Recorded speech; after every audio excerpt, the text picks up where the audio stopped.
Olá, tá começando o 107º episódio do A Fonte da Gigahertz, patrocinado nessa semana pela Vero, assinatura de cafés especiais, e pela Gorilla Shield. Quem tá falando aqui é o Marcos Mendes, e assim como toda semana, o Felipe Espósito também tá por aqui, beleza? Tudo certo, Marcos. E aí, como é que vai? Tudo bem, 5-10% preocupado com essa nossa gravação hoje, porque você está vivendo perigosamente, né? Pois é, eu tenho dois Macs aqui. O meu principal é o meu MacBook Pro. Eu tenho ele é o que eu uso para trabalho, então não estou rodando beta nele. Mas esse ano o macOS tem um recurso novo muito legal, que é o iPhone Mirroring, que é o espelhamento do iPhone. E eu instalei o beta do macOS no meu MacBook Air M1, que é o meu Mac secundário, que fica aqui justamente para testes. Mas eu estava falando aqui com o Marcos antes de começarmos a gravar, que o iPhone Mirroring está sendo tão legal e está sendo tão útil para o meu dia a dia, que eu estou cogitando instalar o beta do macOS no meu Mac de trabalho. Só que então para isso hoje eu estou me arriscando, fazendo um teste, gravando a fonte no Mac com o beta. E se tudo sair bem, aí eu cogito instalar de fato o beta no meu Mac de trabalho.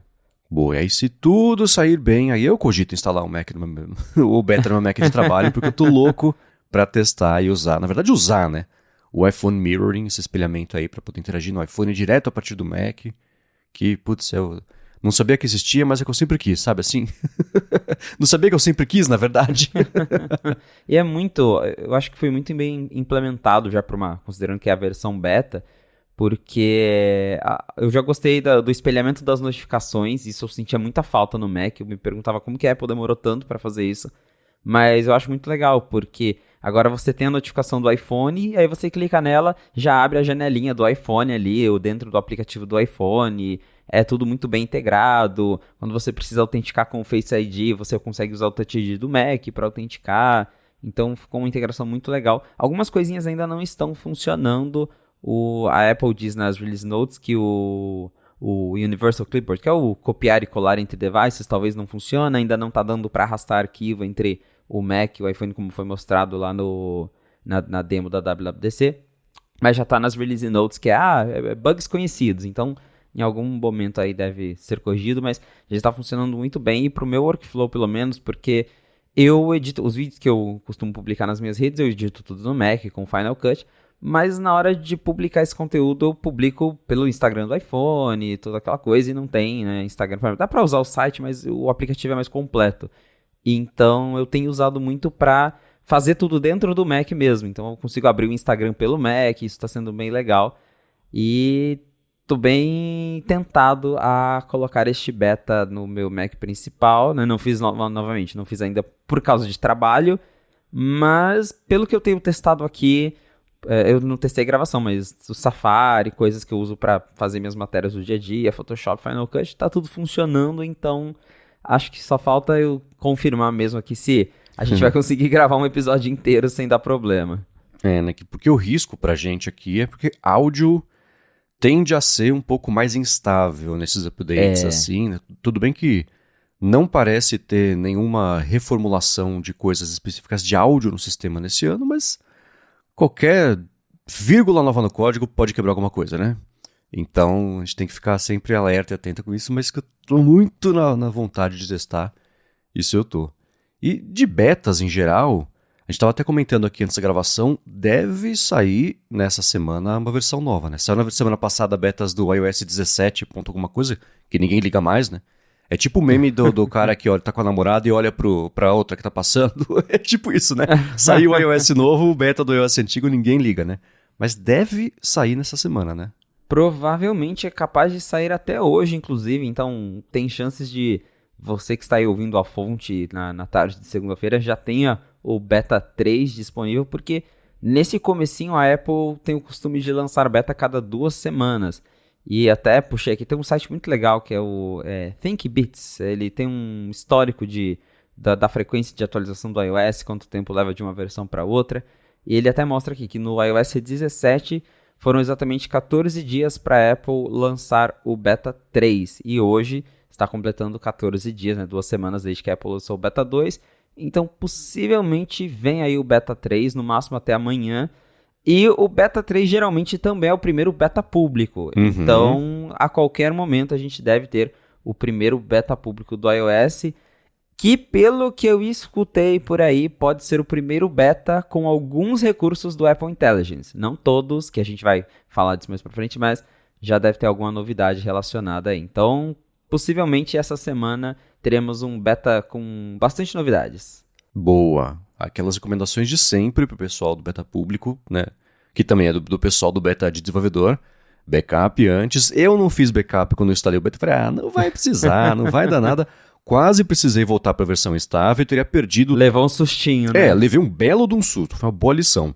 Então vale a pena. Espera 10 minutos a mais, faz o maldito backup, deixa isso guardado. É o seu seguro anti-tragédia aí. Se para você, por algum motivo, der algum problema, porque apesar dos relatórios de todo mundo, tem um outro bug, né? Coisa besta assim, mas não tem nada impeditivo que eu tenha visto aí para ninguém, mas vai que é com você. Pode acontecer, né? Se você que está ouvindo for, assim como eu, o edge case humano, como a gente brinca no ADT, porque coisas inexplicáveis e exceções sempre acontecem comigo, é meio bizarro. Mas ainda assim, vale fazer backup e, se vocês instalarem, mandarem pra gente o que vocês estão achando, o que vocês descobriram, se deu algum problema para servir aí de exemplo do que não fazer e de história pra gente mostrar que isso acontece mesmo, manda pra gente gigahertz.fm/feedback. É isso aí. Inclusive, né, aproveitando que a gente tá falando de bugs, eu não tive nenhum bug muito sério. Já o WhatsApp não abre, o aplicativo do banco não abre, tá tudo funcionando aqui. Mas uma coisa muito chatinha que está acontecendo comigo, toda vez que eu gravo pela... Tipo, eu tô gravando um vídeo ou tiro uma foto pela lock screen, eu não consigo ver o preview. Eu toco no preview, a câmera fecha. Aí eu tenho que abrir o aplicativo de foto. Não, eu não perco a foto, não perco o vídeo. Mas é chatinho, mas contornável, né? Seria pior se eu perdesse o vídeo. Mas pra galera que trabalha com foto, com vídeo, que precisa ficar acessando toda hora, tá aí motivo pra talvez dar uma segurada, esperar o beta público, que talvez já esteja um pouco mais estável, né? Então, beta é beta, não tem jeito. Eventualmente alguma coisa pode quebrar. Sim, e um outro alerta, esse eu reparei. Na verdade, eu reparei quando saiu, achei que o pessoal fosse falar sobre isso e não vi comentários sobre isso. Os widgets, antes da versão atual que existe dos widgets no sistema, existia uma versão, óbvio, uma anterior, uma versão um pouco mais antiga, e a Apple mudou o esquema de como é que eles funcionavam, como eles eram colocados na interface, né? Quando você passou a poder colocar na interface, na verdade, na home screen, não ficou só na tela de widgets, ela mudou o esquema. Tinha widgets legado, pré essa mudança, e os normais, né?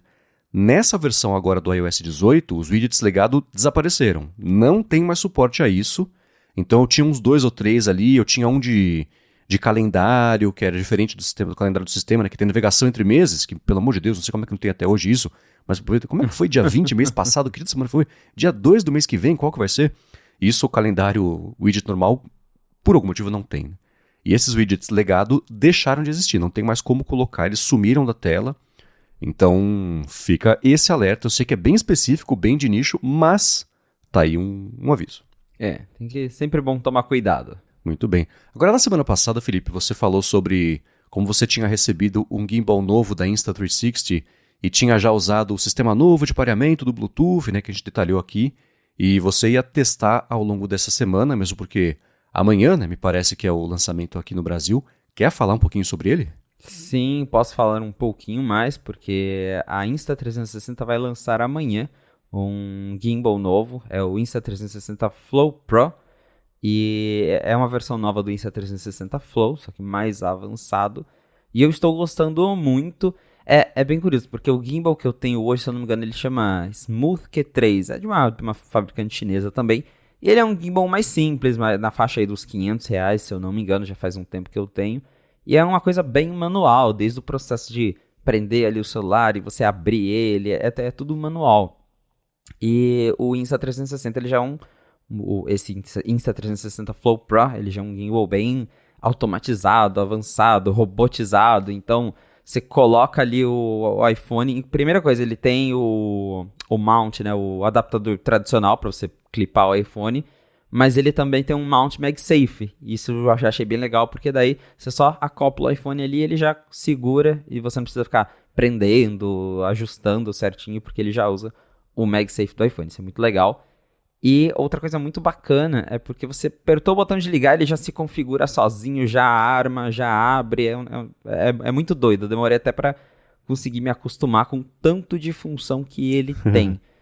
E uma coisa muito legal é porque, acho que até comentei isso no episódio anterior, como ele usa a API do DocKit da Apple, que é uma API oficial para integrar os acessórios, ele consegue fazer o rastreamento de rosto, de pessoas, até no aplicativo de câmera da Apple. Porque normalmente quando você tem esses gimbals, você precisa baixar o aplicativo do fabricante para ter acesso a todos os recursos. Tem um app da Insta360 que desbloqueia várias coisas legais, mas algumas funções ali, como o rastreamento de rostos, funciona direto no aplicativo da Apple por conta deles usarem a API oficial do sistema. Isso também é muito legal. Os controles também todos funcionam direto no aplicativo de câmera do iOS. Ele tem uma rodinha para você dar zoom, né? Os controles de virar a câmera, mudar para selfie, clicar para começar a gravar o vídeo, pausar.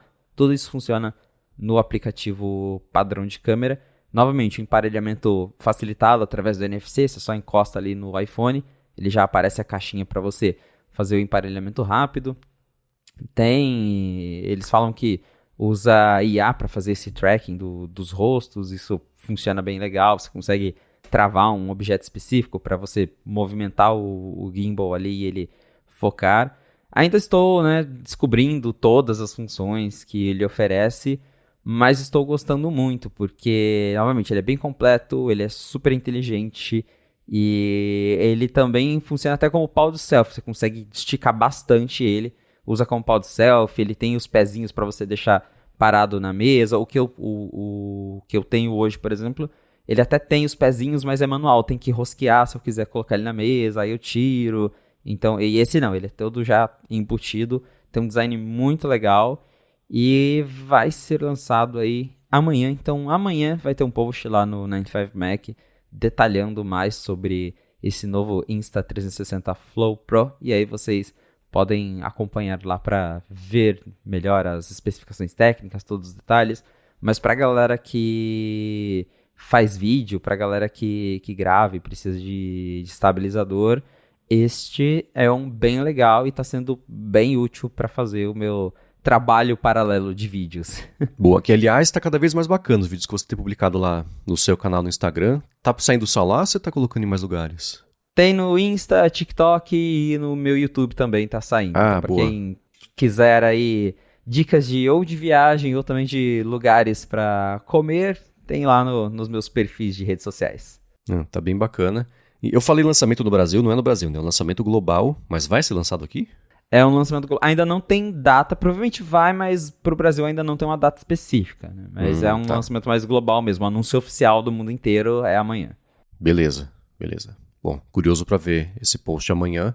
E gimbal é uma coisa que é muito maluca, porque desde que apareceu já funcionava super bem, né? Já parecia meio mágico sei lá, os primeiros que eu vi foram uns bons 10 anos, talvez um pouquinho menos, e já funcionava muito bem, né? De estabilizar. E faz anos que eu não vejo pelo menos que eu toco em então deve estar ainda melhor hoje, o que pra mim já era bom no começo, né? Deve ser muito louco como veio complementando com funcionalidades e resolvendo uma outra limitação ali que tinha nas primeiras versões. Bem legal. Antigamente a estabilização dos celulares ainda não era lá essas coisas, né? Então o gimbal ele era muito necessário para quem realmente queria filmar com o celular. Hoje eu acho que a estabilização do iPhone pelo menos é muito boa. Quando eu filmo com a mão assim, é difícil sair um vídeo que fica extremamente tremido, mas às vezes você tá caminhando na rua, uma coisa com um pouco mais de movimento, ou você quer mais controle, né? Fazer uma coisa mais suave, aí é bem bacana usar esse tipo de acessório. Boa. Curioso para ver isso aí, a gente pode colocar como follow-up o link do site, do post que vai sair amanhã, na semana que vem.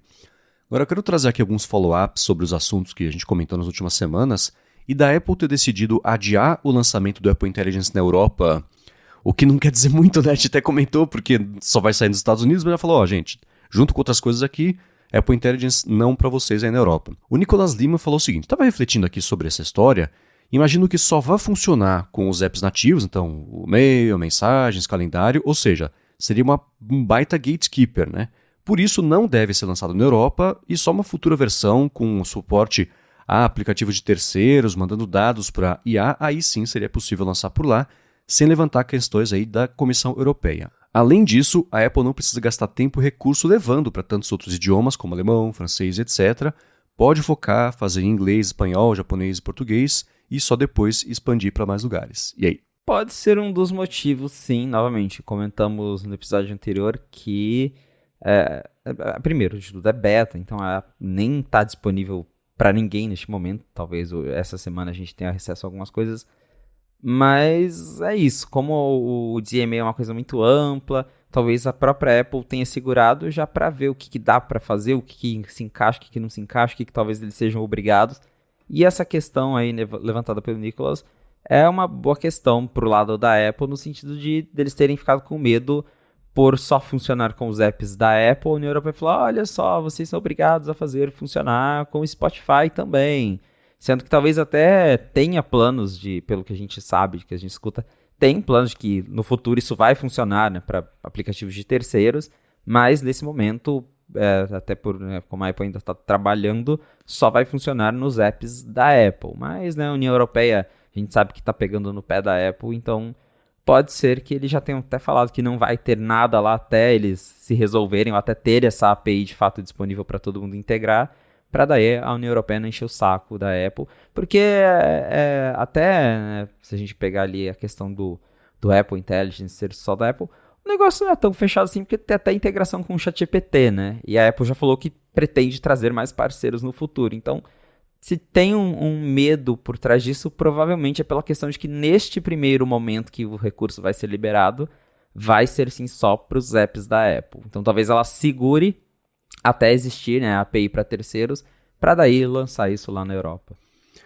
Existem algumas APIs que já vão estar disponíveis, né? Por exemplo, vai dar para usar a IA de escrita do Apple Intelligence no Ulysses, né? Ela mostrou isso na própria WWDC, que os apps vão poder integrar essas coisas, mas não as coisas dos apps. Vai ser a função da Apple que ele liga ali no app para fazer funcionar, o que eu acho que vai ser excelente para os apps que não vão ter nem que investir em fazer a própria IA para fazer a mesma coisa, e nem vão ter que fazer parcerias e usar chave de API, etc., com custo, né, que todos os fornecedores de IA como serviço têm custo, né? Então isso é uma coisa positiva. Para a parte, por exemplo, né, de que a Apple vai, eu vou resumir aqui para a gente passar rápido, tá? Vai coletar tudo ao seu respeito, o que você viu, o que você falou, etc, etc, onde você esteve, vai armazenar isso num cofre fechado a 7 chaves, e a inteligência da Apple vai poder olhar naquilo ali para te dar uma resposta. Quando for para fazer coisas com o ChatGPT, por exemplo, a OpenAI vai receber o que a Apple passar de informação para a OpenAI vai ser sem identificador, sem o seu IP, sem sua localização, sem contexto de nada. Vai ser uma consulta cega feita lá para a OpenAI. Não imagino e detestaria a ideia, por exemplo, de um Google, um Facebook poder olhar dentro do cofre fechado a 7 chaves, porque está tudo ali, né? É a mina, o mapa da mina de ouro das nossas informações. Não gostaria que ninguém tivesse acesso a isso. Então, se essa for a preocupação, se o Spotify for reclamar, eu não posso gerar playlists com a minha IA porque eu não posso olhar no cofre do usuário. Não mesmo. Lide com isso, né? Então, eu imagino que essa seja mesmo uma das questões. Outra questão é o fato da Apple só ter feito parceria com a OpenAI, já disse que vai fazer com outros, ela antecipou isso, já falou, né, sobre o Google Gemini, pintou mais notícias sobre isso nas últimas semanas, mas ainda são 2.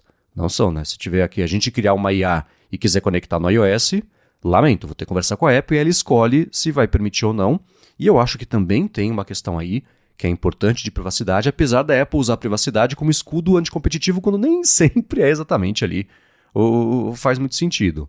Mas de suporte a terceiros, claro que vai ser limitado, claro que vai incomodar quem quiser ter mais acesso a isso, mas já vai rolar e eu, como desenvolvedor, acharia muito bom poder usar, entre aspas, de graça, isso que a Apple está oferecendo para pôr no meu app, mas eu não sou desenvolvedor, eu não tenho app. Então, vocês que desenvolvem nos digam, né, se existe mais essa limitação mesmo, estão felizes de poder usar isso aí, como é que tá para vocês. Mas no meio disso tudo, deve residir a resposta do porquê que a Apple, além de ser para cutucar a Europa, decidiu que quando lançar o Apple Intelligence em mais lugares nos Estados Unidos, a Europa vai ficar de fora.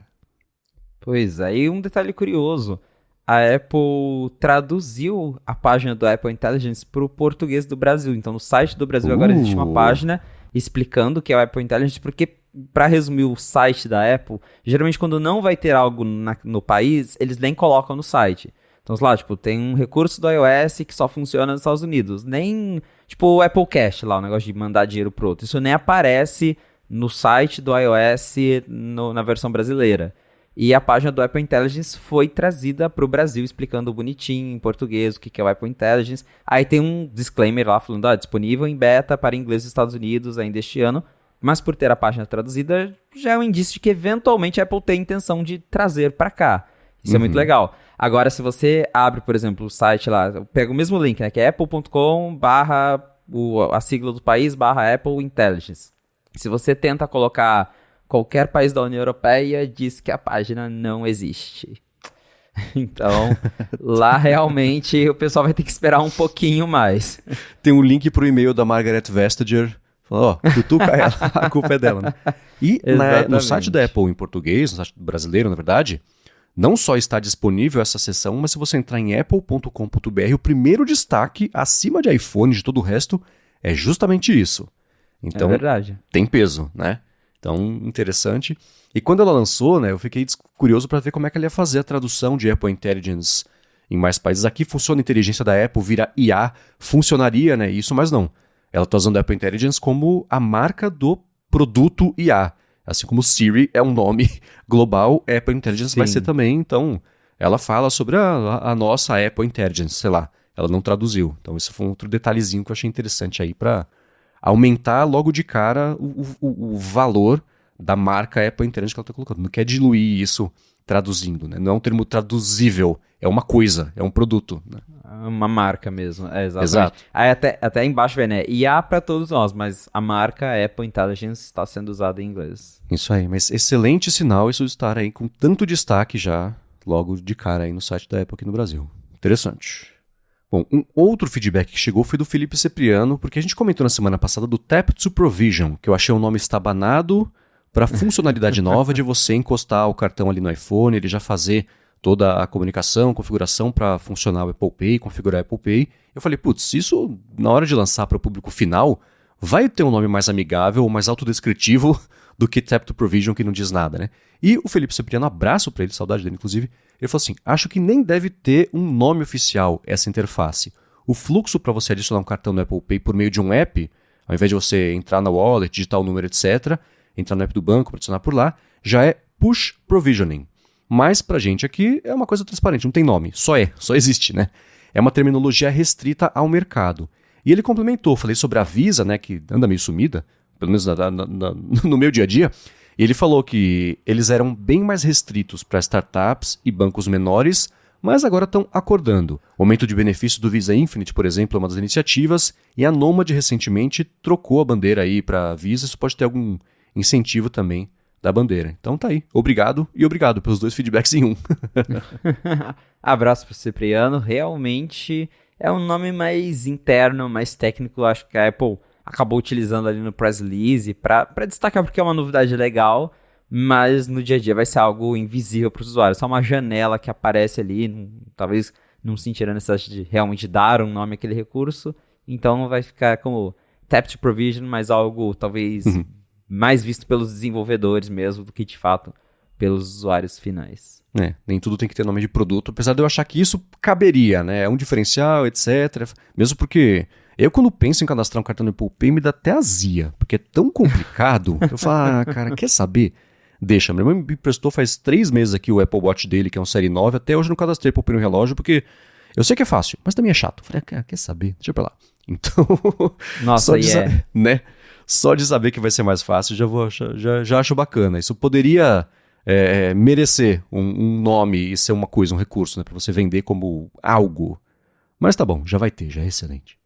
Já é alguma coisa. Agora eu quero seguir aqui com os follow-ups, já com notícias também que pintaram sobre o que a gente já comentou aqui no podcast ao longo da vida do podcast. Mas antes disso, eu vou tirar um minuto do episódio para agradecer a Vero, a assinatura de cafés especiais, que está mais uma vez patrocinando A Fonte e segue oferecendo um monte de presentes ou desconto para você que entrar em Veru, com 2 Os, é Vero, mas é Veru, vero2os.café/afonte ou clicar no link aqui na descrição e já cair direto lá no site deles com seu cupom AFONTE. aplicado. Para assinar o quê? Cafés especiais. Você, uma vez por mês, você escolhe quanto café você quer receber, como que você quer, se você quer ele em grãos, que é como eu recebo, já vem torrado, se você quer ele em pó, se quer ele na cápsula para usar na sua maquininha de expresso. Vem com um presentinho, uma coisinha gostosa todo mês. Esse mês são os quadradinhos de doce de leite com coco e vai bem com um café do mês também, que chega junto disso tudo, chega ao encarte para você saber não só quem que é o produtor, a pontuação, a região, a altitude, coisas assim, mas aí com um pequeno guia de preparo desse café. Ó, esse café aqui, se você quiser fazer desse jeito, você coloca tanto de água, você coloca tanto de pó de café, você espera por tanto tempo. Se fazer do outro método, faz diferente, testa assim, esse é o jeito curioso de fazer. Então tem esse café, além da surpresinha do mês, vai bem com esse tipo de comida, vai bem com isso aqui. Eles vão ensinando você a tirar o máximo, extrair o máximo, com o trocadilho, do café do mês para você ir aprendendo mais sobre o café. E, além disso, se você for em vero.café/afonte, você, para assinar o plano anual, além de ter 17% de desconto em relação à assinatura do plano mensal, você ganha de presente, só por meio desse link, uma prensa francesa, que é um jeito que eu adoro de fazer café. Você ganha 100 gramas de brinde aí de grãos surpresa para fazer o café. Você ganha também um moedor manual, então você pode pedir o café em grãos, moer na hora, que é super gostoso. Você tomar um café moído na hora, recém-torrado também, que eles mandam para você, eles torram e te mandam no dia. Então, o café que você recebe, ele foi torrado no máximo alguns dias também. Isso preserva, não é que melhora, preserva o gosto do café, e quanto mais tempo passa, mais ele perde esse gosto, essa cafezice gostosa. Então vai lá, vero.café/afonte, assina o plano ou anual ou no mensal. Se você assinar o plano mensal, você tem R$20 de desconto no primeiro mês da sua assinatura. Faz mais de 3 anos que eu assino a Vero, gosto muito do serviço deles, cafés super gostosos, com presente ainda por cima, em casa ainda por cima, não tem mais que comprar no mercado. O que você vai receber em casa geralmente vai ser melhor do que o mercado mesmo. Então vai lá, vero.café/afonte. Muito obrigado a Vero pelo patrocínio de mais esse episódio do podcast e pelo apoio a toda Gigahertz. Valeu, Vero! Muito bem, a gente viu nessa última semana o trailer. A Apple finalmente, depois de muita especulação, e faz anos aí, gravando um filme de Fórmula 1 com o Brad Pitt. Ele deve ser produtor, eu devia ter olhado isso antes, mas tem cara de que ele produz também o filme. E saiu o trailer, que tem inclusive a We Will Rock You de trilha. Vou perguntar pro meu irmão, que é fascinado por Fórmula 1, a gente viu no último fim de semana a corrida, que ele estava aqui visitando a gente. Só vejo corrida quando eu tô com ele, eu vi 4 nos últimos anos, foi sempre com ele. E tá para sair o filme F1, né? Tá aí para lançamento lá fora 27 de julho do ano que vem, então a galera vai ter que esperar um pouquinho, mas saiu o trailer. Você chegou a assistir, é uma coisa que te interessa? Ou Eu não sou muito chegado em Fórmula 1, mas como você falou, as primeiras notícias, acho que a confirmação de que eles iam produzir algo sobre Fórmula 1 rolou ainda em janeiro de 2022. Então já faz mais de 2 anos que a Apple confirmou que trabalharia nesse conteúdo, e só agora que a gente teve aí, né, uma revelação oficial aí da capa, né, do título, com mais detalhes. Mas já faz aí mais de 2 anos que a Apple está trabalhando nisso.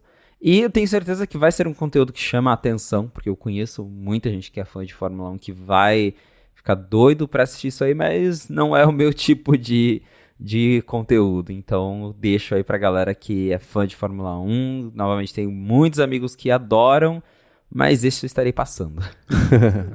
O filme, eu cacei aqui, ele é produzido pelo Brad Pitt e pelo Lewis Hamilton, um dos corredores aí atuais da Fórmula 1. Tem o Jerry Bruckheimer também, que é produtor aí das antigas. E no elenco tem o Brad Pitt, tem o Javier Bardem, que é também aí o Vicky Cristina Barcelona, No Country for Old Men, foi vilão do James Bond. O cara, vocês já sabem quem é, né? Mas aí, pra quem tá empolgado, espera 1 ano, aí vai chegar. Mas tem o trailer, que é claro que o link vai estar aqui na descrição, pra quem quiser dar uma espiadinha. E um outro filme, esse eu vi que tinha saído, eu já falo sobre ele, né? Mas que ele saiu recentemente e é o de maior nota, dos melhores reviews até agora aí de filmes que a Apple lançou no Apple TV Plus. Quer falar desse filme? E a gente tem baseado aqui no Rotten Tomatoes, que é aquela que costuma avaliar, ter a avaliação dos filmes. E o filme escolhido ali com uma melhor avaliação, né, mais aclamada, é o Fancy Dance. Eu não vi, Mas até a matéria ali que o meu colega do 95 Mac, o Ryan Christoffel, escreveu, ele coloca que muitas pessoas poderiam pensar que o Coda seria uma boa escolha, porque ganhou, né, o Oscar, mas na verdade o que tá ali na melhor avaliação mesmo é o Fence Dance. Você chegou a assistir, Marcos? Não assisti. Eu gosto muito da Lily Gladstone. Mas eu sei que ela, antes mesmo do Killers of the Flower Moon, ela tende a fazer filmes mais dramáticos. E eu preciso estar no mood certo pra ver e gostar. Então apareceu, tá ela com aquela carinha triste que ela faz quando tá fazendo papéis dramáticos. Tem ali, ela sozinha, falei, tá, vai ser um drama que eu vou assistir a hora que eu estiver a fim de ver drama. Quero ver o filme, mas eu ainda não assisti. E no Rotten Tomatoes, nessa pontuação, assim, o Killers of the Flower Moon tava com 93%, o Coda com 94%, e agora que saiu, esse filme está com 96%. Então, o pessoal parece ter gostado bastante. E bacana que a Apple segue investindo nela, né, basicamente, né? Mesmo porque, assim, não foi ela que escolheu a atriz, mas ainda assim ela resolveu produzir mais um filme e distribuir, né? Pegar para distribuir mais um filme com ela. Não vi o trailer, porque eu não vejo trailers, eu sempre vejo filme sem saber o que esperar, e geralmente é mais recompensador do que desperdício de tempo. E com isso você cria um filtro também de você ir identificando que filme você já tem mais chance de gostar do que não, né? Você acaba não sendo, não é enganado a palavra, mas assim, convencido pelo trailer de um filme que você sabia que você não ia gostar, você vê e você não gosta mesmo. Mas ainda não vi. Tô pra ver, eu comecei a ver e desistir o Presumed Innocent, que tá no Apple TV Plus, mas tem um filme, e o filme é com Harrison Ford, tem uns 2 ou 3 do elenco de The West Wing também, que é uma série que eu gosto, e tem o filme Presumed Innocent, lá dos anos 90. Eu botei no meu Up Next aqui pra ver, tem pra alugar acho por R$7, R$8. Vou ver o filme, porque a série não foi pra mim, mas a história tinha cara de ser muito interessante, então eu vejo o resumo da história, que é um livro, então esse eu vou ver. Eu posso deixar na descrição aqui o link pra quem quiser ver também e achar, mas enfim, o Fancy Dance, talvez até semana que vem eu tenha visto, eu trago aqui as minhas impressões. Eu confesso que, nossa, pra eu ver filme em casa é difícil, viu? Pra eu parar pra assistir um filme na minha casa. Eu gosto de ver filme no cinema, porque daí eu paro, dedico um tempo pra isso, é um momento, né, separado. Agora, se eu estou em casa pra sentar no sofá, pra ver um filme, às vezes, né, de 2, às vezes 3 horas, eu já acho meio puxadinho. Então, ver filme assim em streaming, eu sempre acabo indo mais pro lado das séries do que pros filmes em si. Eu até, sei lá, a gente viu recentemente, a gente reassistiu o Divertidamente, que a gente quis ver no cinema, o 2, né, mas nós achamos uma sessão que funcionava pra gente. E a Larissa não tinha visto, eu reassisti com ela o Bombshell, que é um filme super bom que conta sobre a história da Fox News, o Roger Ailes, que era o presidente de notícias lá da Fox News, rolou todo um escândalo lá. E além do elenco ser muito bom, o que impressiona sobre esse filme é como tá todo mundo caracterizado, ganhou Oscar de maquiagem, tá todo mundo caracterizado idêntico às pessoas em vida real. Então, o Bill O'Reilly, o Sean Hannity, a Megyn Kelly também, né, os que são jornalistas, os atores que os fizeram, tá idêntico, é absurdo, né, parece deepfake, só que com maquiagem, né. Vale a pena ver pra quem se interessa por esse tipo de coisa, mas é uma temática mais pesada também, tem que estar tudo bem pra assistir esse filme e apreciá-lo pelo que ele é, apesar do tema. Mas de resto a gente acaba vendo mais série aqui em casa também. Mas estamos numa levada de... Por isso que eu coloquei aqui rápido, antes que a Larissa desista, o Presumed Innocent de filme pra gente poder assistir. Porque a hora que passar esse mood eu sei que é só daqui a uns meses. Mas pra galera que curte filmes, o Apple TV Plus tem bons títulos. Isso aí. Agora, na semana passada a gente teve uma discussão aqui sobre a Apple TV, como ela poderia virar mais voltada pra jogos, etc. E você publicou lá no 95 Mac uma matéria explorando mais a fundo ainda esse tema. Quer falar mais sobre isso? A gente cobriu isso aqui e o link vai estar na descrição para quem quiser ler o que você escreveu. A matéria essencialmente que a gente já conversou aqui no A Fonte, mas reforçando aí, eu acho que estamos chegando num momento em que a Apple poderia muito bem transformar a Apple TV num console. Ela não faz provavelmente porque ela não quer, e é isso que eu acho engraçado, porque em alguns momentos a Apple quer ser vista como uma empresa que aposta em jogos, né, destacando que o iPhone, o Mac agora rodam jogos de console, mas ao mesmo tempo ela tem a chance de fazer, né, o console dela com a Apple TV e não faz. Então ela fica nesse impasse. porque a gente até repercutiu aquela matéria de que as pessoas não têm tanto interesse nesses jogos de console no iPhone, porque enfim, jogar no iPhone é uma experiência que não é tão legal assim para um jogo tão complexo, e na Apple TV a experiência provavelmente seria bem mais legal.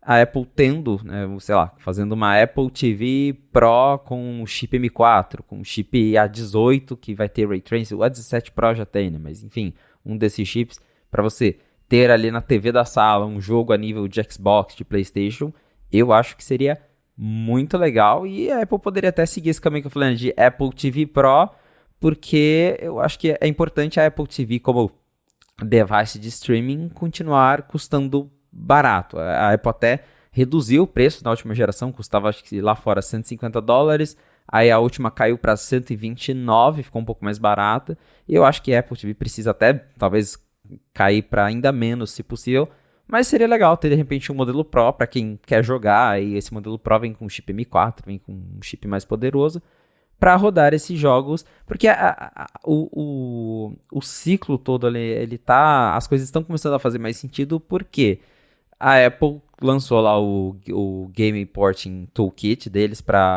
que já existia antes, para você portar os jogos de Windows para o macOS, para facilitar esse port para os desenvolvedores conseguirem trazer os jogos para o macOS.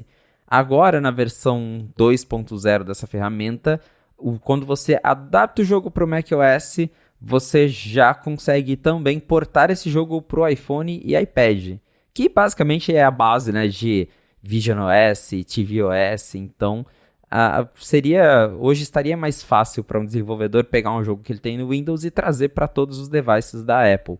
A Apple TV não faz parte desse toolkit, provavelmente por conta do hardware, porque esses jogos AAA que estão chegando para o iPhone, todos eles exigem ou o M1 em diante ou o A17 Pro do iPhone 15 Pro por causa do Ray Tracing. Então, acredito que tendo uma Apple TV mais poderosa, ficaria muito mais fácil dos desenvolvedores trazerem jogos grandes para a Apple TV e o negócio essencialmente viraria um console. Eu gostaria muito de ver isso acontecer, mas no momento não parece que a Apple tem pretensão de lançar uma nova Apple TV Pro, ou até mesmo, até rumor de que o Gaiman falou tipo, a Apple tá fazendo uma Apple TV nova aí, mas não estão com pressa, não tem uma data certa para chegar, então acho que não vai acontecer tão cedo. A parte, você falou que a Apple ela vai mudando estratégia, dá mais atenção para jogos, menos. Sempre que ela fala de jogos, eu lembro do Steve Ballmer, quando foi perguntado sobre o iPhone, que ele fala assim, gente, o nosso telefone tem e-mail, tem internet, tem música, eles vai ter também. Da Apple, quando ela fala de jogos, ela bota um demo, etc, mas é isso, tem isso aqui. E, gente, tem jogo, hein, vai rodar jogo, hein. É como se eu falasse assim, gente, tem receita, hein, você pode pesquisar por receita, hein, não tem profundidade, não tem... Volta lá, a aguinha, o reflexo, o Ray Tracing é uma tecnologia muito bacana e que gera resultados mais realistas, etc. Mas ainda assim... Não cola, eu não sei, né? Ela podia lançar a Apple TV ROG, que é da Republic of Gamers, lá a marca, acho que é da Asus, né? Mas ainda assim parece artificial o investimento que ela faz para tentar atrair o pessoal de jogos. Parece assim, pessoal do jogo, aqui também tem, então compra o nosso. Não é que tem que ser voltado para isso, mas rodar jogos também... Quer dizer, que faz tudo, você não está direcionando para o público dos jogos. O interesse não é esse, não é vender iPhone para gamer, é falar que o jogo roda no iPhone, é um apelo diferente. Faz anos que a Apple fala sobre isso, e todo ano parece que assim, gente, agora vai, e não vai. Então, concordo que existe espaço e certamente existe mercado para uma Apple TV ROG, Apple TV Pro, mas também não vejo isso acontecendo por isso. A Apple não faz coisa para jogos, faz coisas que rodam jogos, né? Exatamente. Ela quer mostrar que os aparelhos rodam os jogos, mas ao mesmo tempo ela realmente não quer se adentrar de fato no mercado de jogos, até porque daí a gente sabe bem que o ecossistema da Apple é aquela coisa mais fechada, ao mesmo tempo em que ela quer ter os jogos, ela, né, tem aquela briga com a Epic Games que é muito grande, muito importante nesse segmento. Então, ela fica nesse impasse aí de tentar se promover como alguém que abraça os gamers, mas ao mesmo tempo não oferece tudo ali que realmente a comunidade gamer de fato quer e espera. Uhum. E você falou da Epic Games, semana passada a gente previu uma coisa que se confirmou e depois se contradisse, né? A gente falou que certeza que a Epic Games, o lance da Europa, a Epic já falou, imprensa, mandamos para aprovação, hein? Agora a bola tá com a Apple, e a gente falou que a gente sabia que a Apple ia atrasar, que ia virar notícia. De fato aconteceu, a Epic reclamou que a Apple estava atrasando e na hora a Apple provou a loja, o marketplace de jogos da Epic Games lá para Europa. Ainda tem coisas pendentes que a gente vai comentar por aqui, mas é isso. Teve um comecinho onde a gente falou, tá vendo, é óbvio que isso ia acontecer, que a Apple não ia aprovar, a Epic ia chiar, mas não, a Apple aprovou, mas com alguns asteriscos, né? Isso, então, primeiro a Apple, né, segundo a Epic Games, a Apple rejeitou de primeira o que eles enviaram, porque a gente repercutiu aquele anúncio da Epic falando, olha, nós mandamos, tá nas mãos da Apple agora. E aí não deu outra, a Epic foi lá e falou, olha, a Apple recusou, a Apple malvada, rejeitou a nossa loja.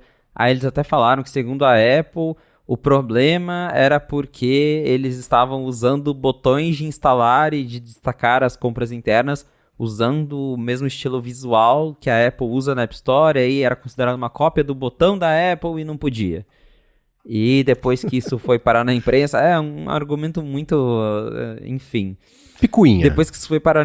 picuinha, exatamente. E aí depois que isso foi parar na imprensa, aí rolou uma comoção ali, aí a Apple e a Epic se entenderam, e a Apple confirmou que, olha, o nosso problema não era com a Epic Games, era que eles estavam infringindo lá uma guideline que não era legal, mas já tá tudo certo, nos entendemos. E a Apple aprovou o marketplace da Epic Games. Então, pelo menos pra galera lá na União Europeia, em breve eles terão acesso à loja da Epic Games para baixar aí por fora da App Store. E com isso, provavelmente, teremos o Fortnite voltando para iOS na União Europeia. Nada para o resto do mundo por enquanto.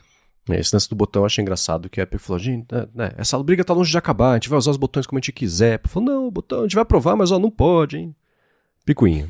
Vai ser, cada vírgula vai ter uma briga para lá e para cá, parece, bom, basicamente um processo muito concorrido, então a gente sabe que isso vai seguir acontecendo. Agora também de Europa e enfim, nessas partes regulatórias, etc.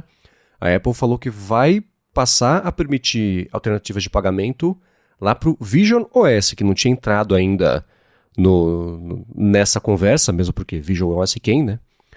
Mas ela falou que vai ter agora na Vision OS, da App Store do Vision OS, ela vai permitir pagamentos alternativos, métodos alternativos de pagamento para quem mora na Europa e a partir de agora vai passar a ter acesso aí ao Vision Pro, né? Que passou a ser vendido por lá.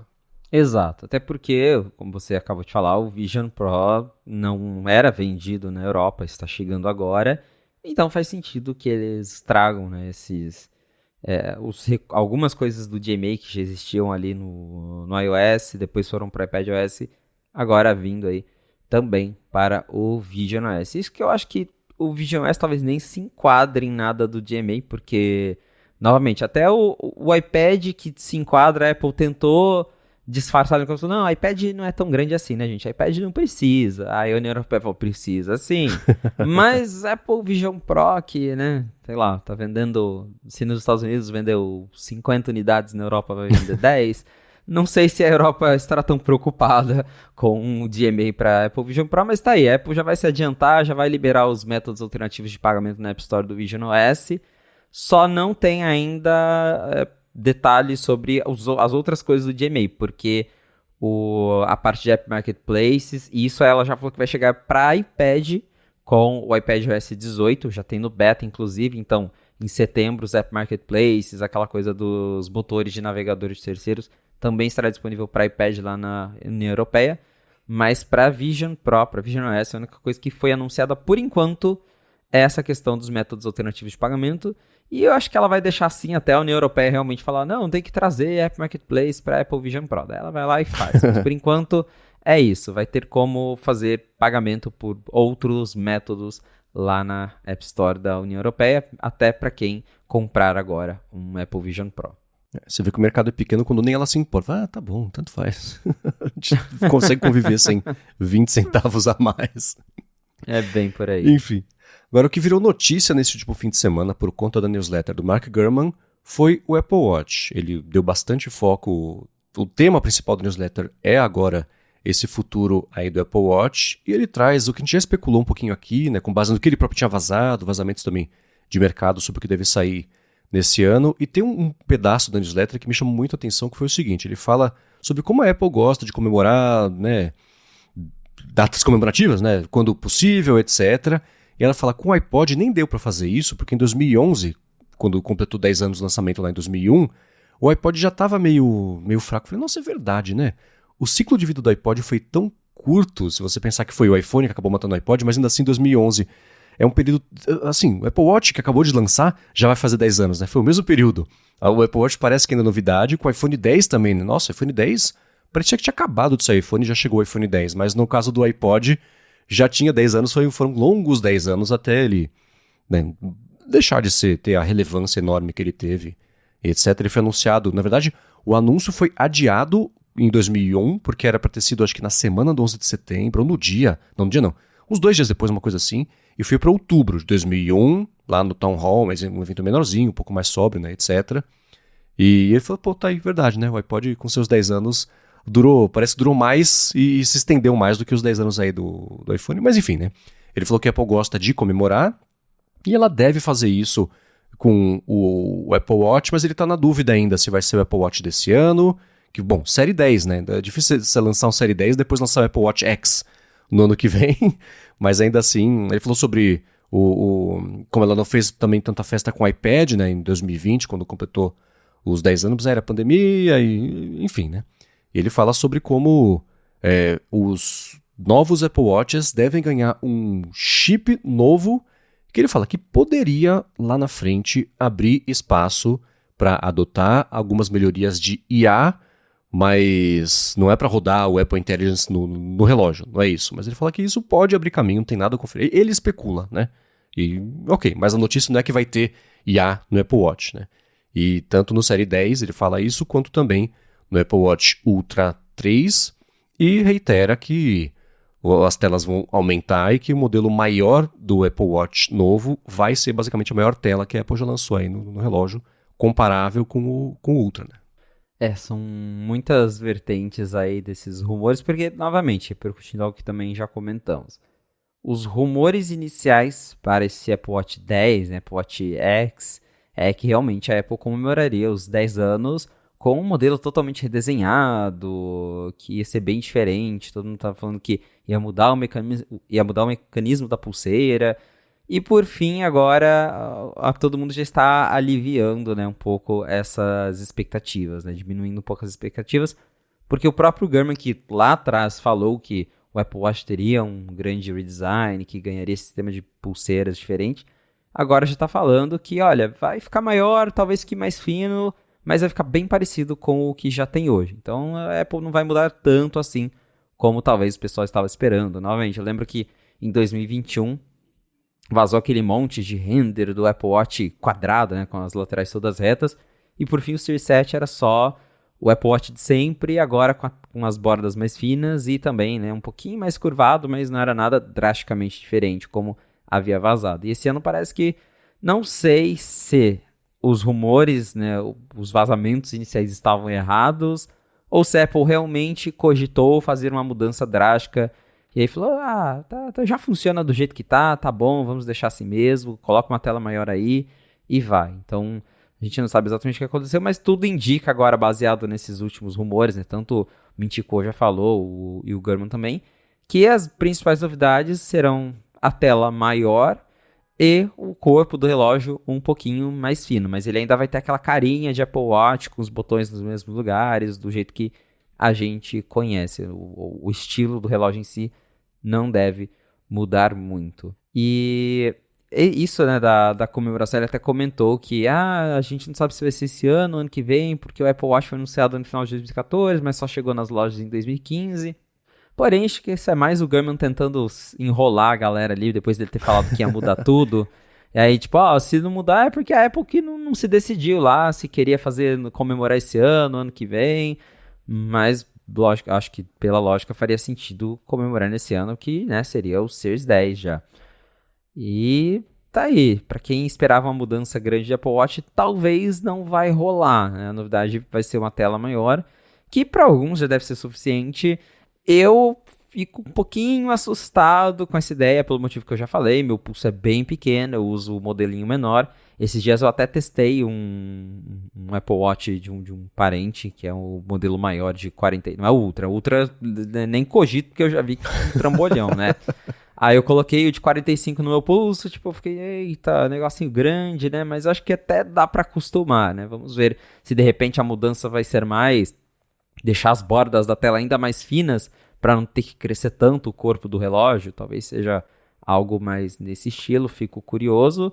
Mas pelo menos uma tela maior faz com que o relógio comporte uma bateria um pouquinho maior. Então quem sabe isso traga uma bateria muito melhor para os novos Apple Watch, porque, né, o motivo do Apple Watch Ultra ter uma bateria super poderosa, que dura aí, né, segundo a Apple, 36 horas ou até mais lá no modo de pouca energia, não é porque a bateria dele é mágica, é porque ele é bem mais grandão, e aí, né, ele é muito maior do que os outros Apple Watches, e aí cabe uma bateria maior dentro dele. Então pode ser que uma tela maior traga esse benefício também para os outros Apple Watches, mas em questão de design, tudo indica que, tirando aí a tela maior e talvez um corpo um pouquinho mais fino, vai continuar a mesma coisa que a gente já tem aí há alguns anos. O lance da tela maior, você falou, eu fico pensando até onde isso vai ser percebido como um benefício, até onde isso vai ser percebido como um problema para a maior parte da população, que, né, não tem pulsos gigantes. Eu também, com o Apple Watch Ultra, me sinto... Tem o Flavor Flav, que é aquele rapper que usa um relógio gigantesco na corrente pendurado no pulso. É tipo isso no pulso, eu acho muito estranho, mas vai 100% da percepção de cada um, né? Isso é bem... vai de cada um. Mas o que, além dessa parte de design... E outra coisa também, né, que eu quero já falar aqui antes que eu esqueça, que eu quero falar lá na frente. Nesse ano, o foco provavelmente vai ser em vender iPhone. Por conta da IA, etc. A Apple está prevendo um aumento de venda, a gente vai falar sobre isso já. Então não lança outra coisa que vai concorrer pelo mesmo orçamento, né?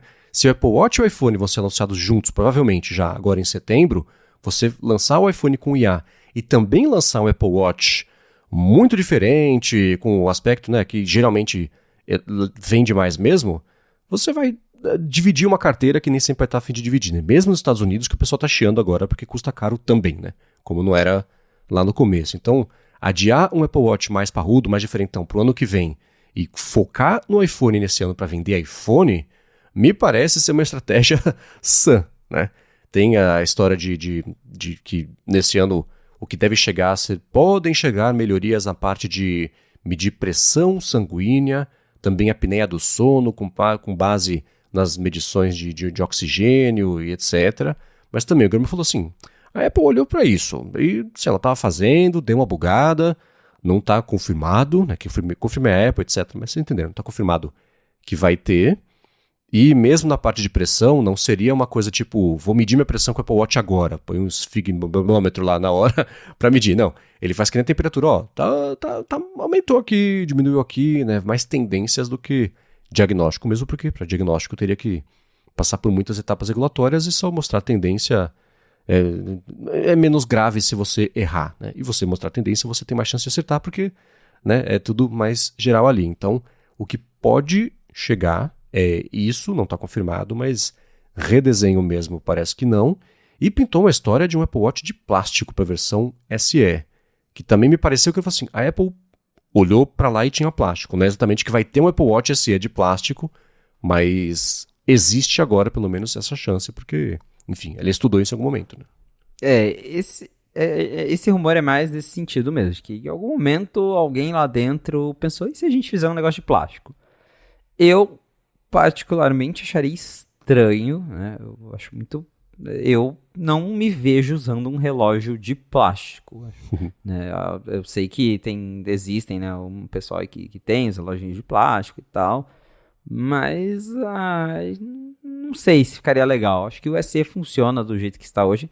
Novamente, a ideia ali é cortar ainda mais custos, mas hoje o SE começa até uma matéria do 95 Mac fala, o Apple Watch SE hoje ele começa em $249, tem a diferença de tamanho, versão celular, mas o modelo mais basiquinho é $249, e a Samsung tem um mais baratinho que custa $199, então talvez a Apple queira um jeito de competir ainda, né, nesse mercado, nesse segmento de, até competir não só com relógio, mas com aquelas pulseirinhas mais simples, né, que não é um relógio em si, mas tem algumas funções smart, então talvez seja uma tentativa disso, mas eu acho que daí já deixaria muito esquisito, perderia um pouco o apelo, porque o apelo do Apple Watch é isso, ele tem funções legais, mas ele também é um relógio bacaninha, bonitinho, tem o pessoal gosta das pulseiras diferentes, de comprar o relógio da corzinha ali, né, com o metal, tem um pessoal que compra o dourado, a Apple foi inventando umas cores diferentes.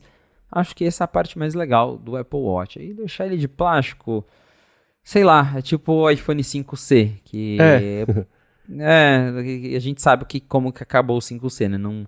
Nunca teve um segundo modelo porque o pessoal não curtiu muito. Então, eu vejo algo nesse sentido mesmo, que talvez até estudaram lá, mas que na prática mesmo não sei se ficaria legal não.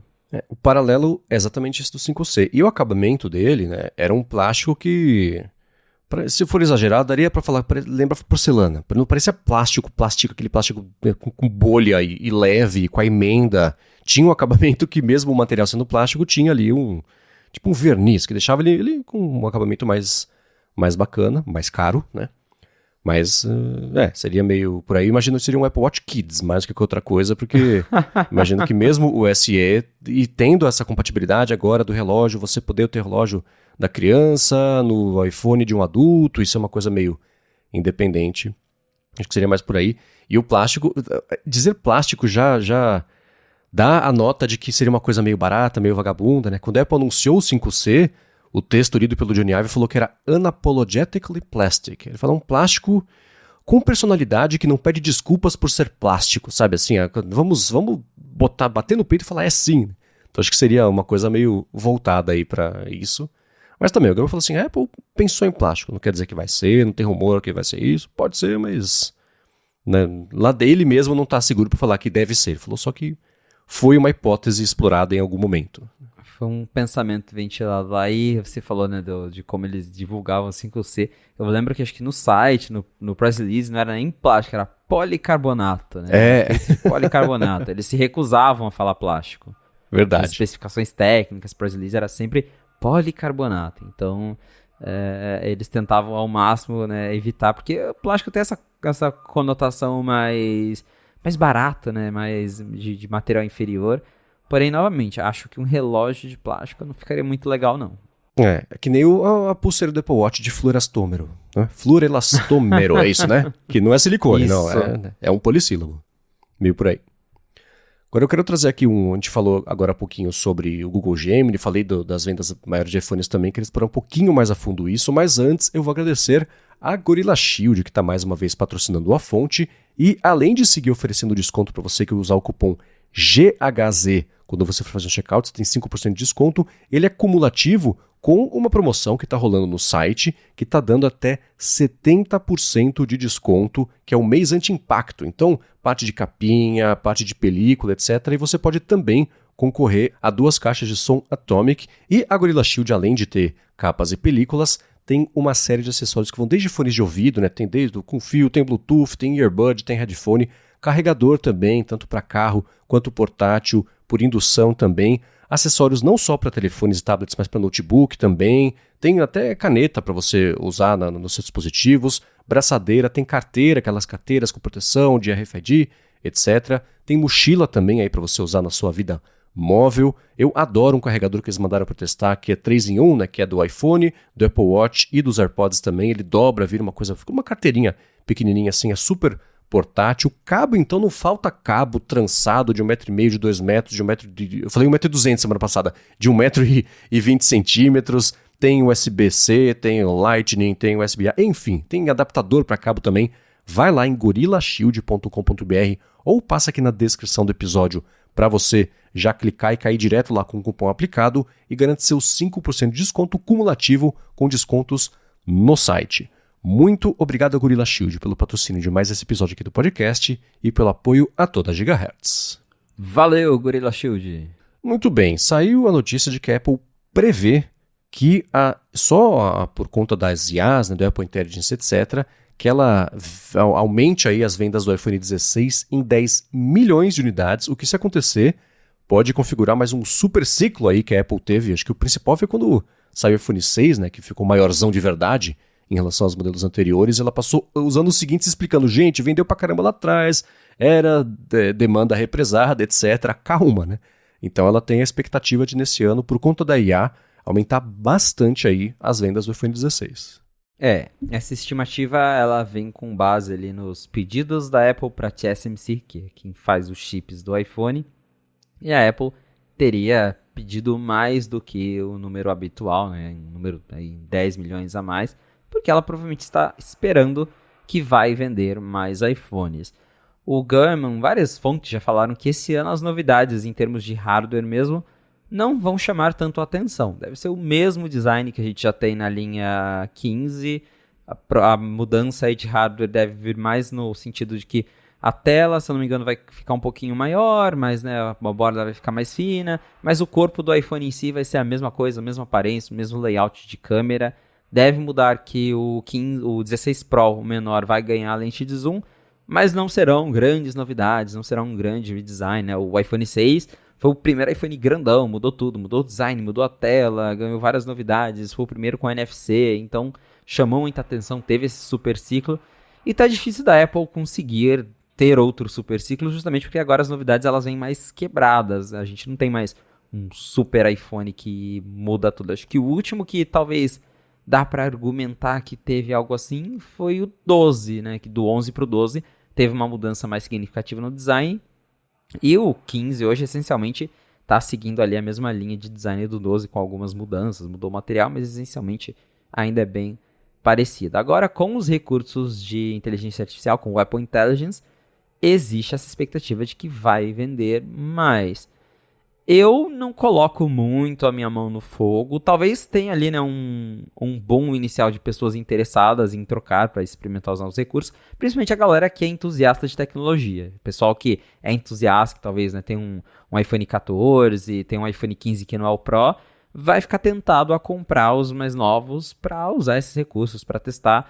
Mas eu não sei se o Apple Intelligence tem esse nível de apelo com o usuário comum que compra iPhone para tirar foto e mandar no WhatsApp e ver Instagram, porque é difícil de, né, eu sei lá, não vejo a minha mãe trocando de celular porque o dela não tem Apple Intelligence, e acho que é o caso da grande maioria das pessoas comuns que usam telefone no seu dia a dia. Então deve sim, novamente, ter uma demanda pela galera mais antenada que tá com vontade de testar esses recursos e não tem um iPhone 15 Pro, mas eu não sei se né, vai ser suficiente para ter um super ciclo, uma coisa nível iPhone 6 que vai movimentar massas para comprar aí um telefone novo só por causa do Apple Intelligence, mas deve ter sim uma demanda um pouquinho maior pela galera ali, principalmente porque geralmente quem compra o iPhone logo no lançamento, na primeira semana, é a galera mais antenada, mais interessada em ter tudo que tem de novo. Aí esse pessoal deve se movimentar mais para trocar, porque só o 15 Pro que, neste momento, que suporta o Apple Intelligence. Mas a longo prazo, não sei se de fato a gente vai ter outro super ciclo a nível iPhone 6, por exemplo, ou até iPhone 10. Esse lance da IA é interessante porque quanto mais as pessoas forem se familiarizando com isso, elas vão ver utilidade e vão passar a comprar. Então, a gente que gosta de tecnologia tinha essa ânsia, né, de ver a Apple anunciar logo para poder ver o que ela ia fazer, etc, etc. Mas a gente mesmo sabe que não vai usar nem tudo que ela própria está colocando agora, que vai colocar nos iPhones e nos Macs. E eu cheguei a uma conclusão também assim, quando eu vi a WWDC, eu falei, nossa, certeza que eu vou acabar comprando esse iPhone novo. Mas sabe o que eu acho que não? Porque o que eu uso de IA no dia a dia é no trabalho. E eu trabalho no Mac. Meu Mac vai ter acesso ao Apple Intelligence quando isso em algum momento chegar. Então, quanto mais eu penso sobre isso, menor é a minha necessidade de trocar de iPhone só por isso, porque fazer mimoji dos amiguinhos não é muito a minha. Se eu quiser fazer, eu uso o ChatGPT. Então, o que eu uso de IA hoje em dia no iPhone está resolvido já com o Perplexity e próprio ChatGPT, que de qualquer forma vão ser mais já são mais avançados do que a Apple está propondo, apesar de que o que a Apple está propondo é integrar no sistema, reduz o atrito em tudo, né? Mas para produção de texto, para vida, é no Mac. E no Mac não vai ter IA. Então, passada a emoção do WWDC, reduziu um pouquinho a minha chance aqui de eu comprar um iPhone novo. Mas vamos ver, isso estou eu falando agora em julho. Vamos ver em setembro o que acontece quando sair, porque certamente vai ter coisas novas, né? Que ela não anunciou no WWDC, para não estragar a surpresa do iPhone. Então vai ter mais coisa. Vai saber se vai ser o suficiente aí para convencer a gente a trocar. No meu caso, pelo menos. Eu me pergunto sobre essas coisas novas, possivelmente exclusivas para a linha 16, que eu imagino que vai ter. Eles vão inventar algum recurso, falar, isso aqui, olha que legal, funciona só no iPhone 16, quem sabe no iPad Pro M4, que todo mundo tinha aquela expectativa de que o iPad Pro teria M4, que ia rodar algo super exclusivo, e ele faz as mesmas coisas que os outros, né? Então talvez agora vai rolar algum recurso exclusivo que a Apple guardou para deixar mais de surpresa, e pode ser que esses recursos exclusivos sirvam ali para convencer a galera de que realmente vale a pena trocar de iPhone. Mas é como você falou, né? Talvez o pessoal que é mais antenado já não tem um iPhone do ano, mas tem um Mac Apple Silicon que vai receber o Apple Intelligence, e aí dá para elevar até a próxima troca de iPhone sem ter que acelerar esse processo. Novamente, deve rolar sim uma ânsia ali das pessoas para trocar num primeiro momento, do pessoal mais antenado, mas a longo prazo também não acho que vai ser grande coisa, não. Não acho que o Apple Intelligence por si só vai convencer uma massa de pessoas a trocarem imediatamente de iPhone. Agora, sobre o rumor do Gemini, que é a IA do Google, pintou algo mais concreto sobre quando que deve chegar, ou é especulação que eu vi ao longo da semana passada, só porque a Apple já falou mais de uma vez que tá vindo? O Mark Gurman, segundo as fontes dele, disse que a Apple tem planos de lançar a integração com o Gemini no outono do hemisfério norte, ali depois de setembro, que é quando ela vai lançar o iOS 18 para todo mundo. Ele falou que mais ou menos nessa época a Apple tem planos de formalizar a parceria com o Google. Não quer dizer que já vai chegar setembro, já vai ter lá o Gemini disponível na versão final do iOS 18. Eu chuto que eles vão lançar o 18 oficial com o ChatGPT, e aí talvez em setembro, outubro, sai a iOS 18.1, aí pode ser que já traga a integração com o Gemini para ser lançada lá para o final do ano. Mas, segundo essa reportagem da Bloomberg, a Apple tem plano sim de já lançar essa integração. Eles já falaram várias vezes, nós vamos integrar com outras plataformas de IA, mas né, não citaram nomes. Porém, tudo indica aí, com base nessa reportagem da Bloomberg, que o Gemini será o segundo parceiro, que o primeiro é a OpenAI com o ChatGPT, mas que a segunda parceria aí, que é essa com o Google para trazer o Gemini para o iOS, vai rolar ainda esse ano com uma futura atualização do iOS 18 e do macOS 15. É interessante que quando isso for lançado no Brasil oficialmente, tudo indica então que a gente vai ser melhor para a gente que vai ter esperado do que para quem vai receber de pouquinho em pouquinho nos Estados Unidos. Primeiro chega o OpenAI, depois o Google Gemini. Quando isso for liberado para cá, deve chegar tudo meio junto, o que é bacana. Agora, de OpenAI e Apple e etc., pintaram duas notícias, uma que eu quero passar rapidinho aqui, que a gente explorou bem a fundo na semana passada na hora de transferência, que foi o ChatGPT, que vinha armazenando as conversas do aplicativo de Mac em texto plano. E ele não era sandboxed, ele não era autocontido e impenetrável por outros aplicativos. Então, se algum app quisesse, poderia ter aproveitado esse tempo para acessar as suas conversas de ChatGPT e, né, se você trata com informações sigilosas, etc., isso podia ser um vetor de ataque. A Apple, né? A OpenAI corrigiu isso, agora as conversas são criptografadas, o que já é bacana. Mas uma que chamou muito, e os detalhes técnicos vai estar aqui o link na descrição para quem quiser escutar o ADT, que a gente mergulhou bastante nisso, o Rambo explicou direitinho implicações, parte mais técnica. Mas uma de bastidor, que foi uma informação que foi compartilhada na semana passada, é que o Phil Schiller, que era diretor de marketing da Apple, está aposentado, mas segue sendo o pesadelo da Epic Games, e está meio ainda nos bastidores ali, é um cara que sempre teve muito poder lá dentro, e relativamente vingativo, então está no lugar certo.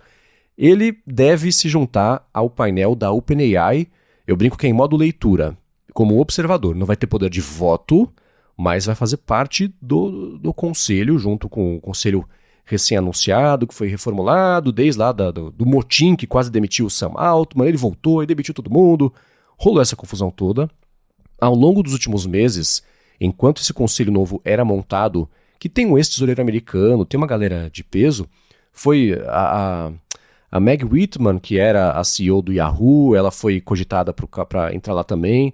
A Laurene Powell Jobs, que é a viúva do Steve Jobs, também foi cogitada para entrar por lá. Assim, por um momento, todo mundo teve uma chance de fazer parte do conselho, ou estava negociando.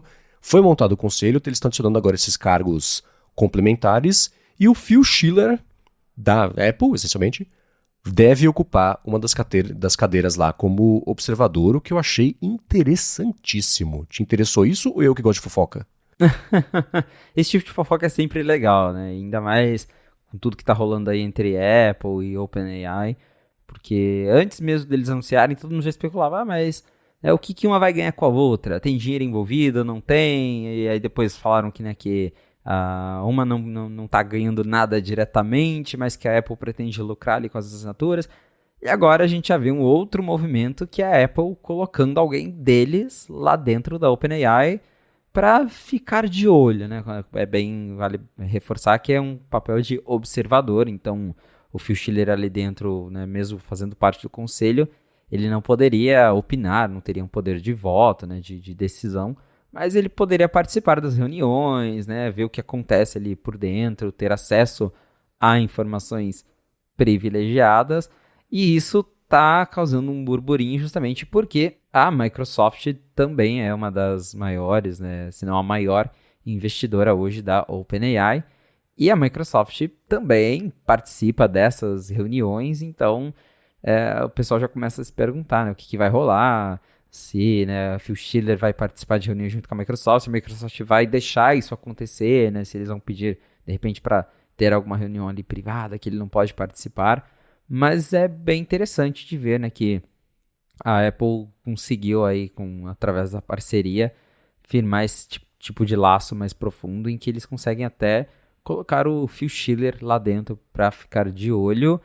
E eu me pergunto o que vai sair disso, se ele só vai ficar de olho ali mesmo para tratar com a parceria, ou se, né, a Apple vai usar isso ao favor deles, até para melhorar a própria Apple Intelligence, né, que novamente o ChatGPT está ali como uma terceira opção depois que o Apple Intelligence já passou pelo processamento local, pelo processamento da Apple, aí se não conseguiu, vai para o ChatGPT. Então, ter alguém ali dentro para a Apple é bem interessante justamente porque eles ficam sabendo dos planos da OpenAI antecipadamente, conseguem, né, estar de olho em tudo que está acontecendo e podem, se quiserem, usar isso ao favor deles. E o que é interessante é que a Microsoft, uma investidora gigantesca da OpenAI, ela tem uma participação da parte pró-lucros da OpenAI, que é dentro de uma divisão, dentro da OpenAI maior, e a Microsoft com a OpenAI sempre estiveram muito alinhados, né? Os recursos chegavam primeiro lá no Bing Chat, depois até no ChatGPT mesmo, e foi uma parceria muito boa para todo mundo. E quando a Apple passou a se aproximar da OpenAI, já saiu no The Information saiu a notícia de que o Satya Nadella, CEO da Microsoft, estava preocupado de ver a Apple envolvida lá nas coisas da OpenAI, porque tem informações ali que a Apple concorre diretamente com a Microsoft em algumas coisas, né? A Microsoft acabou de lançar um monte de Surface que é para concorrer com o MacBook Air, e saiu até comparativos disso, né? Não vai dar tempo de falar sobre isso hoje, mas se o assunto seguir quente, a gente fala na semana que vem. Mas o ponto é, com o Phil Schiller no painel, ele vai ter acesso a partes de acordos da OpenAI com a Microsoft e ele está na Apple. Então tem um conflito de interesses enorme aí. Então a parte estratégica do futuro, de médio e longo prazo da parceria entre a OpenAI e a Microsoft pode ficar vai ser desconfortável, né, para todo mundo ali, né? E, enfim, né, fico curioso para ver como é que o Satya Nadella está reagindo a essa aproximação entre a Apple e a OpenAI no mercado que ele, muito espertamente, dominou lá quando fez a parceria com a OpenAI lá no comecinho. Então, achei muito interessante isso aí. Para a Apple é excelente, faz sentido, né, o Phil Schiller tá lá, porque parte da parceria deve ter sido, vocês, né, estão na frente, aí, etc, etc, etc, mas se a gente fazer parceria com vocês, a gente tem que garantir que vocês não vão pisar na bola, né, não vai ter surpresa. E qual que é o melhor jeito de não ter surpresa? Você ter alguém ali, ouvindo nas conversas do conselho, né? O conselho, ele está lá, como o nome diz, para aconselhar o CEO, o Sam Altman faz o que ele quiser, mas muitas decisões estratégicas passam ali pelo conselho, eles ficam sabendo com muita antecedência sobre o que está rolando, sobre o que vai rolar. Então eu achei muito interessante isso aí, vai beneficiar, eu acho que muito mais a Apple do que a OpenAI ter o Phil Schiller por lá. Mas se esse era um dos termos do acordo, a OpenAI pode ter ficado sem opção, porque ter o ChatGPT no iPhone gera um valor gigantesco para ela. Então, você vê que é um jogo de xadrez tridimensional aí que elas jogaram para conseguir fazer essa parceria. E me parece que a Apple se saiu muito melhor nessa troca do que a OpenAI, apesar de que para a OpenAI ter o ChatGPT ali é um incentivo a mais para as pessoas assinarem e pagar os $20 por mês ou R$100 por mês aqui no Brasil, né? Então, é uma troca justa, mas a Apple ficou melhor posicionada no mercado de IA, para concorrer com todo mundo, e não só até diretamente com a Microsoft. Exatamente. Todo mundo tá ganhando nessa história. Ninguém é bobo. A OpenAI está ganhando, vai ganhar dinheiro, mas o que a Apple vai ganhar talvez vale mais do que dinheiro ali de uma assinatura, né? Que no caso é ter alguém de olho com informações privilegiadíssimas vindo direto da fonte. Então, eles parecem ter se dado muito bem mesmo nesse acordo, que não é tão simples quanto a gente imaginou no começo, né? Que era só, a OpenAI tá sendo boazinha e vai só deixar eles usarem, não vai ter cobrança.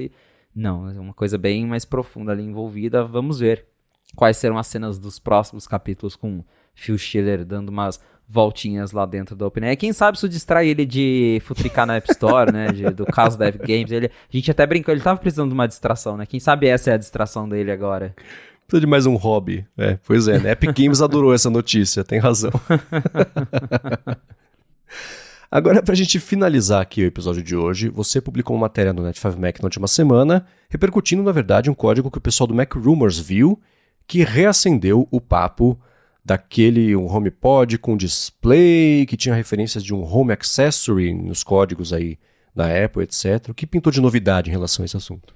Isso, o pessoal do Mac Rumors encontrou referências a um novo dispositivo, ele é identificado como Home Accessory 17,1. A Apple, geralmente ela identifica os aparelhos inteiramente, tipo, o iPhone é o iPhone 14,x, aí cada número é uma variação, geralmente esse número está ligado com o chip que o aparelho tem. E hoje o HomePod, tanto o HomePod grande e o HomePod mini, ele é identificado como Audio Accessory. Aí cada um tem um número, mas essencialmente a categoria do HomePod é o Audio Accessory.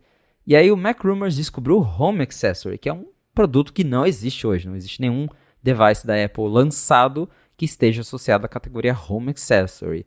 E pelo que eles descobriram ali nos códigos, este Home Accessory é um device que roda o tvOS. O HomePod também roda o tvOS. A gente já conversou sobre isso há muito tempo, mas essencialmente tanto o HomePod mini e o HomePod grande, mesmo sem tela, eles rodam o tvOS e este Home Accessory também. E pelo que eles descobriram, o Home Accessory tem o chip A18, que é o mesmo chip que ainda nem foi lançado, mas que estará presente na linha iPhone 16. Então é um novo dispositivo que, né, o nome já dá a entender, é um acessório de casa, que não é HomePod, que roda tvOS e que tem o chip A18.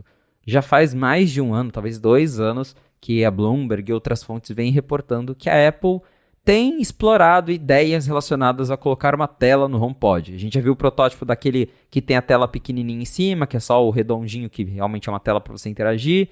Aí, segundo o Gama, a Apple também testa algo mais ambicioso, que é realmente algo mais parecido com um iPad acoplado no HomePod. Nós do 95Mac já corroboramos isso, já achamos referências no código a um dispositivo que roda o tvOS com chip A15 e que teria ali algo em torno do tamanho de um iPad mini. Então tudo leva a crer que de fato a Apple está tentando seguir por esse caminho de criar um HomePod com uma tela, e a existência desse Home Accessory ela nos leva a crer que eles meio que já têm algo bem decidido, porque quando chega nessa fase de ter um nome, né, de ter uma categoria ali dentro do sistema, é porque realmente já tem provavelmente um protótipo sendo testado lá dentro, tanto que o Compute Module que a gente falou lá, que hoje a gente sabe que é o servidor da Apple, pintou nos códigos do iOS já antes dele da gente saber o que de fato era. Então, para ter aparecido esse Home Accessory, é que a Apple realmente já tem um device pronto lá dentro que ela está testando. E, novamente, pode ser este tão falado HomePod com uma tela que talvez deve ter algo em torno de 8 polegadas, tamanho de um iPad mini acoplado ali numa caixa de som que funcionaria como um HomePod de mesa. E aí, provavelmente, acho que o mais interessante disso tudo é ver que ele tem o chip A18, que a ideia da Apple, com certeza, é trazer o Apple Intelligence para o HomePod, porque os HomePods atuais não têm um chip suficiente para rodar Apple Intelligence, eles não vão receber. Então, esse HomePod de mesa... E nem memória RAM, né? Nem memória RAM. Então, com o chip A18, este novo HomePod teria o Apple Intelligence, e aí seria uma opção mais legal para quem procura, né? Um HomePod que dá para você assistir, ver vídeos e usar a Siri ali com os recursos novos de inteligência artificial.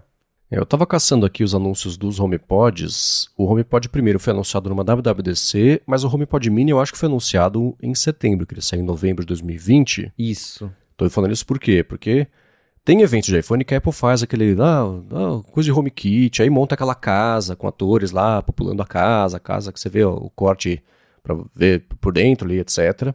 Fiquei pensando, esse é um bom produto para ser anunciado em evento de iPhone. Então, se já tem o código, etc., setembro está chegando, pode ser um dos anúncios aí desse evento, mas eu ainda estou para ser convencido sobre o que a Apple tem a acrescentar nesse mercado, porque esse segmento de telas conectadas existe já faz uns bons 10 anos.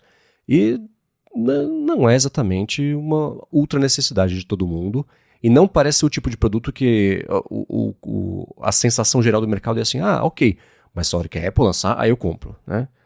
Ok, eu tenho um desses, tenho um do Google, já faz bastante tempo na cozinha de casa.